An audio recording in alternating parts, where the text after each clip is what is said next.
gebied. En we hebben mensen uitnodigen om dit gebied te gaan verkennen. Met het treintje, met de boot, met de fiets, met de benenwagen. Nou, dat is een beetje volop gebeurd. En wat ik zelf ook nog volle meer in uurtje, dat is morgen en overmorgen. Want dan mag iedereen komen. Dan stellen we het gebied open voor het hele publiek.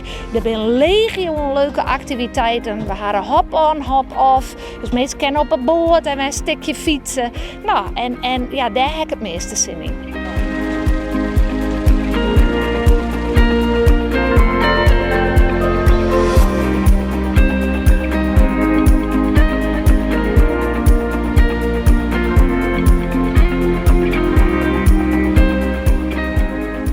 Ik denk dat het een hele grote boppenslag is, want dit is natuurlijk wel een regio waar weinig aandacht voor weer. Maar door dit soort projecten komt het echt goed naar voren.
Heel bijzonder aan dit zeker is dat er is geen elektrisch en je waterleiding. We hebben wel een paar gaskachels. Zo winterdags hebben we wel eens een lezing of iets oors in het kerken, maar dan moeten mensen wel een beetje warm zitten kennen. Dus het is grandioos. Wat heel mooi zeker is dit.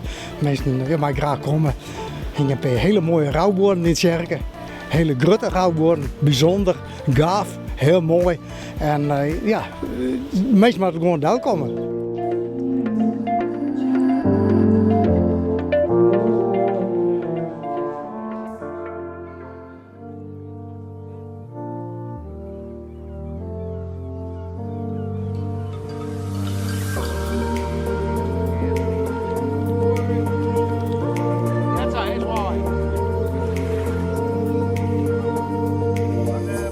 Mensen kennen mooi varen met zo'n soort bootjes. En die kennen bijvoorbeeld op een volgend station, er ben alles verdeeld in stations.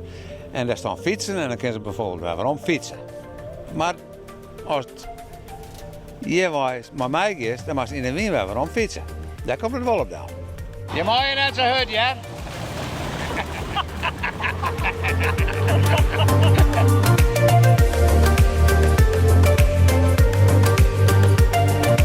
Ik zie toch dat er wat meer mensen hier van een eertje zoen. Maar die erbij, die gaan eertje volop, maar die hebben wel wat meer. Wat hang even prik trouwens?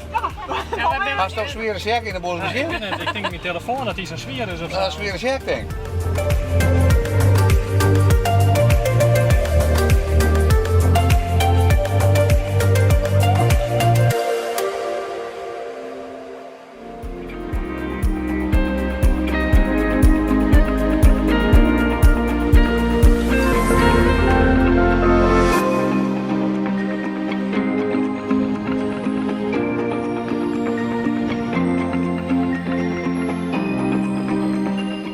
Wel in in om jou wel redelijk bekend, maar de wetterroutes die kennen wij eens net zo heel goed.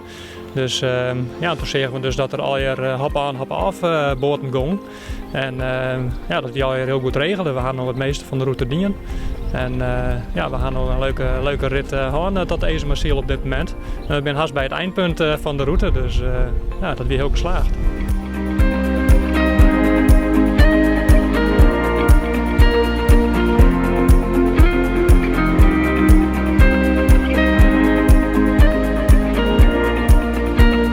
Het is een hele mooie route en wel afwisselend. Sommige stukken zijn wat ruchter en soms zelfs wat meer bochtwerk erin. We hier nu het Wien Mei dus, en lekker waar, dus dat scheelt natuurlijk een hoop. Maar het is wel een leuke route om te doen. Ik bedoel, ik ben net echt een wettersporter. Maar als wel het wetter op is, dan denk ik dat je een hele leuke rondes meidje krijgt.